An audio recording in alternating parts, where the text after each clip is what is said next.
যশোদরা দীঘায় আগত সমস্ত পর্যটকদের আমাদের দীঘা উপকূলবর্তী এলাকায় আরও শক্তি বাড়িয়ে ধেয়ে আসছে ভয়ঙ্কর ঘূর্ণিঝড় রেমাল। ফিরবে কি আমফানের স্মৃতি? ভয়ঙ্কর তাণ্ডব দেখাবে রেমাল? কি জানালো আবহাওয়া দপ্তর? বিস্তারিত জানাবো এই খবরে। এছাড়াও জানিয়ে দেব রবিবার এবং সোমবার কোন কোন জেলাগুলিতে ঘূর্ণিঝড় রেমালের প্রভাবে সবথেকে বেশি ঝড় বৃষ্টি হবে।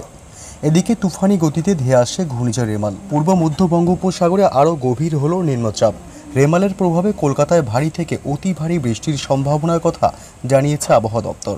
শুরু হয়েছে কাউন্টডাউন। ধেয়ে আসছে প্রবল ঘূর্ণিঝড় রেমালের সর্বোচ্চ গতিবেগ হতে পারে ঘন্টায় 135 কিলোমিটার। ইতিমধ্যেই সতর্ক রয়েছে প্রশাসন।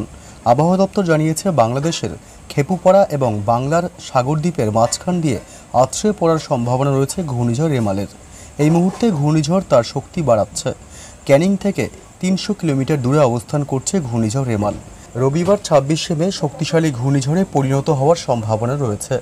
আবহাওয়া দপ্তর জানিয়েছে পূর্ব মধ্য বঙ্গোপসাগরে সৃষ্ট গভীর নিম্নচাপটি রবিবার সকাল নাগাদ ঘূর্ণিঝড়ে পরিণত হতে পারে। এর প্রভাব পড়তে চলেছে পশ্চিমবঙ্গ থেকে বিহার পর্যন্ত। আবহাওয়া দপ্তরের সতর্কতা জারি করা হয়েছে। রেমালের সর্বোচ্চ গতিবেগ হতে পারে 130 কিলোমিটার। নিম্নচাপের জেরে ইতিমধ্যেই দীঘায় ঢেউ বাড়তে শুরু করেছে। দক্ষিণ 24 পরগনা, উত্তর 24 পরগনা, পূর্ব মেদিনীপুর, কলকাতা, হাওড়া এবং হুগলি জেলায় ভারী থেকে অতি ভারী বৃষ্টির সতর্কতা জারি করা হয়েছে। আবহাওয়া দপ্তর জানিয়েছে বঙ্গোপসাগরে সৃষ্ট এই ঝড়ের কারণে পার্শ্ববর্তী রাজ্যগুলিতে আবহাওয়ার পরিবর্তন হবে। 26শে মে মধ্যরাতে পশ্চিমবঙ্গের উপকূলে আছড়ে পড়তে চলেছে ঘূর্ণিঝড় রেমাল। ঝড়ের সঙ্গে একাধিক জেলায় ভারী থেকে অতি ভারী বৃষ্টির সতর্কতা জারি করা হয়েছে। বাংলার পাশাপাশি মিজোরাম, ত্রিপুরা এবং দক্ষিণ মণিপুর, অসম, মেঘালয়, অরুণাচল প্রদেশ এবং নাগাল্যান্ডেও ভারী বৃষ্টি হতে পারে। ঘূর্ণিঝড়ের কারণে বিদ্যুৎ এবং টেলিসংযোগ ক্ষতিগ্রস্ত হওয়ার আশঙ্কা রয়েছে। আবহাওয়া দপ্তর জানিয়েছে রবিবার প্রবল বৃষ্টি হওয়ার আশঙ্কা রয়েছে উত্তর 24 পরগনা এবং দক্ষিণ 24 পরগনা জেলাতে।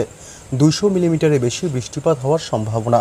কলকাতা, হাওড়া, হুগলি, নদিয়া এবং পূর্ব মেদিনীপুরে 200 মিলিমিটার পর্যন্ত বৃষ্টি হওয়ার সম্ভাবনা।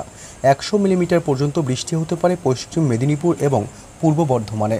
তবে রবিবারের পরে সোমবার ঘূর্ণিঝড় রেমালের প্রভাবে 200 মিলিমিটার পর্যন্ত বৃষ্টি হতে পারে কলকাতা, উত্তর 24 পরগনা, দক্ষিণ 24 পরগনা, হাওড়া, হুগলি, নদিয়া এবং মুর্শিদাবাদ জেলায়। 100 মিলিমিটার পর্যন্ত বৃষ্টি হতে পারে পূর্ব ও পশ্চিম বর্ধমান, পূর্ব ও পশ্চিম মেদিনীপুর এবং বীরভূম জেলায়। তবে দক্ষিণ 24 পরগনা জেলায় দুর্যোগ সবচেয়ে বেশি বাড়তে পারে। ঝোড়ো হাওয়ার সঙ্গে প্রবল বৃষ্টিও হতে পারে। দক্ষিণ 24 পরগনা জেলাতে 100 থেকে 120 কিলোমিটার পর্যন্ত দমকা ঝোড়ো বাতাস বইতে পারে। উত্তর 24 পরগনা জেলাতে 100 থেকে 110 কিলোমিটার পর্যন্ত ঝোড়ো বাতাস বইতে পারে। আর কলকাতা, হাওড়া, পূর্ব মেদিনীপুর এবং নদিয়াতে 80 থেকে 100 কিলোমিটার পর্যন্ত দমকা ঝোড়ো বাতাস বইতে পারে।